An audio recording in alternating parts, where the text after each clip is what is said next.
ప్రస్తుతం జరుగుతున్నటువంటి Iran Israel యుద్ధం ఎన్ని రోజుల పాటు జరుగుతుంది? ఒక 3-4 వారాల్లో ముగుస్తుందా? లేకపోతే రష్యా ఉక్రెయిన్ మధ్య జరిగినట్టుగా, హమాస్ ఇజ్రాయెల్ మధ్య జరిగినట్టుగా సుదీర్ఘ యుద్ధంలాగా మారేటువంటి అవకాశం ఉందా? అంటే ఈ ప్రశ్నకు సంబంధించి కొంతమంది అమెరికా అధ్యక్షుడు డొనాల్డ్ ట్రంప్ని అడిగారు, ఇదే క్వశ్చన్ అడిగారు. బహుశా నేను అనుకోవడం 4 నుంచి 5 వారాలలో ఈ యుద్ధం ముగిసిపోతుంది. ఇప్పటికే ఇరాన్ పని అయిపోయింది. టాప్ లీడర్ని అలాగే మిగిలిన అతనితో ఉండేటువంటి మిగిలిన నాయకులందరినీ కూడా అంతమొందించాం కాబట్టి ఎక్కువసేపు ఎక్కువ కాలం ఇరాన్ నిలబడలేదు. నా అంచనా ప్రకారం 4 నుంచి 5 వారాల పాటు 5 వారాల లోపే ఈ యుద్ధాన్ని మేము ముగిస్తాం అని చెప్పి డొనాల్డ్ ట్రంప్ ఒక ఇంటర్వ్యూలో చెప్పారు.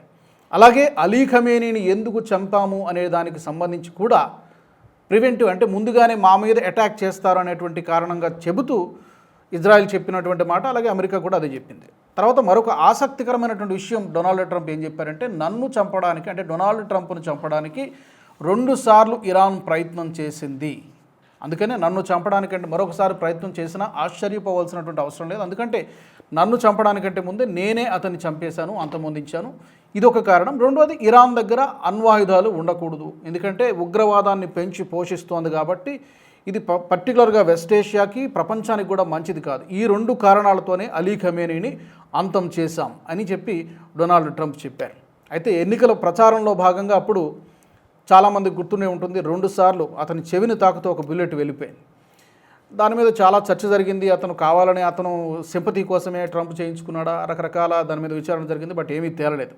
ఆ ఉదంతాల్ని ఉదహరిస్తూ డొనాల్డ్ ట్రంప్ ఈ రోజున నాపై 2 సార్లు హత్యా ప్రయత్నం జరిగింది, ఆ 2 సార్లు హత్యా ప్రయత్నం వెనకాల అలీ ఖమేనీ హస్తం, ఇరాన్ హస్తమే ఉంది, మరొకసారి అలాంటి ప్రయత్నం చేసిన ఆశ్చర్యం లేదు కాబట్టి నన్ను అటాక్ చేయడానికంటే ముందే నేనే అటాక్ చేసి అతన్ని అంతం చేశానని చెప్పి డొనాల్డ్ ట్రంప్ చెప్పారు.